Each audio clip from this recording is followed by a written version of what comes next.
हरि ओम नमः शिवाय। नमस्कार मोर प्रिय दर्शक बंधु, मु रघुनाथ दास आपण समस्त को हार्दिक स्वागत जनाऊँगी। आशा करुँची आपण मैंने समस्ते भलरे थिबे, मु मध्य भलरे अछि।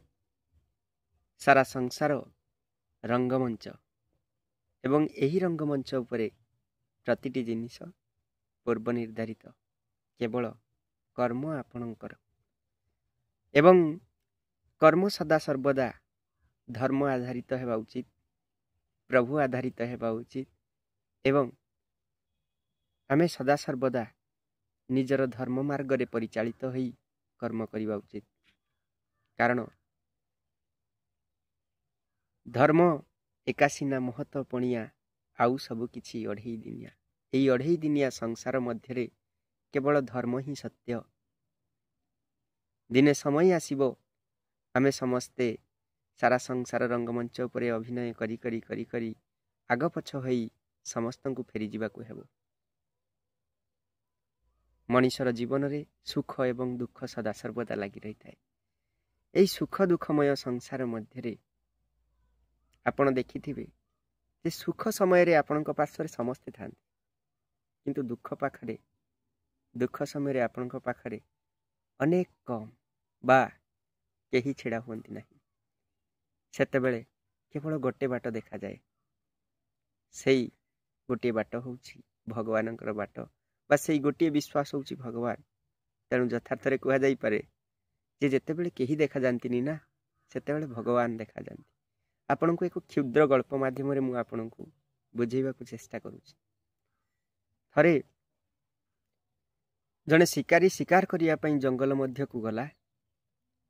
तार धनु एवं तीर नहीं आकाशर मुक्त गगन रे विचरण करू करू अति सुंदर देखा जाउथिबा सागुआ वर्णर सुआटी सबुज श्यामलिमा एवं फलपुष्प भरा गछरु गछकु उड़ी विभिन्न फलर आस्वादन करुथिला। हठात व्याधटी सेही सुआटी को देखी तार धनुरे तीर जोखी अति संतर्पणर सह लक्ष्य केंद्रित करी आगेइबाकु लागिला। फलर स्वादिष्ट रस आस्वादन करू करू सुआटीर नजर पड़िला सेही शिकारी उपरे एवं तार प्राण आर्तचित्कार रे भरी उठिला। ठीक एतिकी समय रे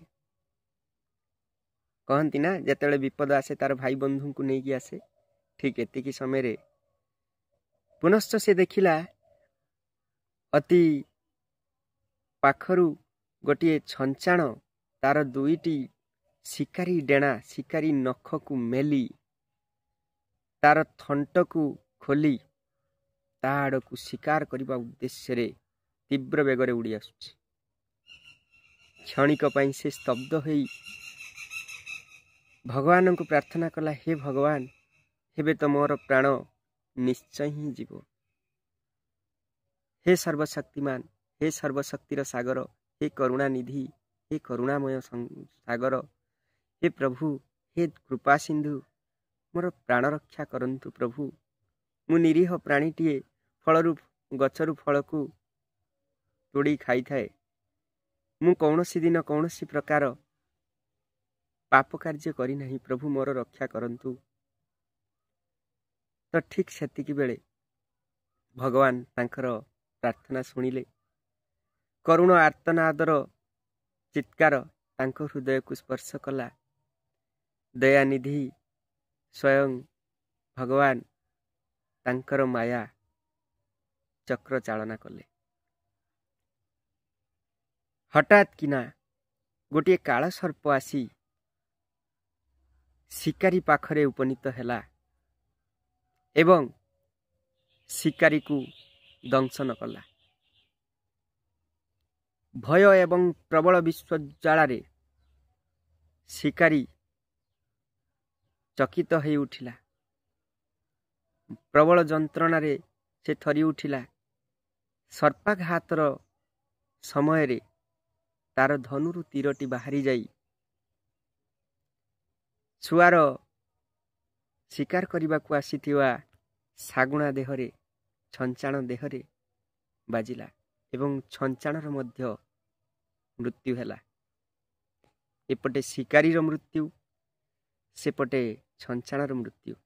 ଅର୍ଥାତ୍ ସମସ୍ତଙ୍କର ପାପର ଘଡ଼ି ଦିନେ ନା ଦିନେ ସରିଥାଏ ଏବଂ ସେତେବେଳେ ଭଗବାନ ଆଉ କୌଣସି କିଛି ଦେଖିନଥାନ୍ତି, କାହିଁକିନା ସେ ହେଉଛନ୍ତି ଧର୍ମରାଜ। ତେଣୁ ଯାହାକୁ ରଖିବେ ଅନନ୍ତ କି କରି ପାରେ ବଳବନ୍ତ କଥାରେ ଅଛି ନା। ତେଣୁ ନିରୀହ ଛୁଆଟିର ରକ୍ଷା ହେଲା ଏବଂ ନୃଶଂସ ଶିକାରୀ ଏବଂ ଛଞ୍ଚାଣର ହତ୍ୟା ହେଲା। ତାହେଲେ ଏଇଠୁ ଆମେ କ'ଣ ଶିଖିଲେ? ଯେ ଯେତେବେଳେ କିଛି ଦେଖା ନଯାଏ, କେବଳ ଜଣେ ଦେଖାଯାଆନ୍ତି ଏବଂ ଯଦି ଆପଣ ତାଙ୍କୁ ହୃଦୟରୁ ସ୍ମରଣ କରିବେ ତାହେଲେ ସେ ଆପଣଙ୍କୁ ସହସ୍ର ଭୁଜାରେ ରକ୍ଷା କରିଥାନ୍ତି। ହେ ମୋର ବନ୍ଧୁଗଣ, ହେ ମୋର ସାଥୀମାନେ, ଆପଣମାନେ ସଦାସର୍ବଦା ଭଗବାନଙ୍କର ଚିନ୍ତାରେ ନିଜକୁ ମଗ୍ନ ରଖି ନିଜର କର୍ମ କରନ୍ତୁ। କର୍ମ ତ କରିବାକୁ ପଡ଼ିବ। କର୍ମଣ୍ୟେବାଧିକାରସ୍ତି ମା ଫଲେଷୁ କଦାଚନ ମା କର୍ମଫଳ ହେତୁର୍ଭୁ ମାତେ ସଙ୍ଗସ୍ତି କର୍ମଣି। କର୍ମ ତ କରିବାକୁ ପଡ଼ିବ, କିନ୍ତୁ କର୍ମ ସର୍ବଦା ଧର୍ମ ସହିତ ସଂଶ୍ଳିଷ୍ଟ ହେବା ଉଚିତ, କାରଣ ଧର୍ମ ହିଁ ଆମର ରକ୍ଷା କରିଥାଏ। ଧର୍ମ ଯଦି ନ ରହିବ ତାହେଲେ ଧରା ରହିବ ନାହିଁ। ତେଣୁ ହେ ମୋର ବନ୍ଧୁଗଣ, ଏତିକି କହି ମୋର ଏହି କ୍ଷୁଦ୍ର ଭିଡ଼ିଓକୁ ଶାନ୍ତ କରୁଛି। ଆଶା କରୁଛି ଆପଣମାନେ ମୋର ଏହି କଥାଟିକୁ ନିଶ୍ଚୟ ଜୀବନରେ ଲଗାଇବେ। ଓମ୍ ଶାନ୍ତି।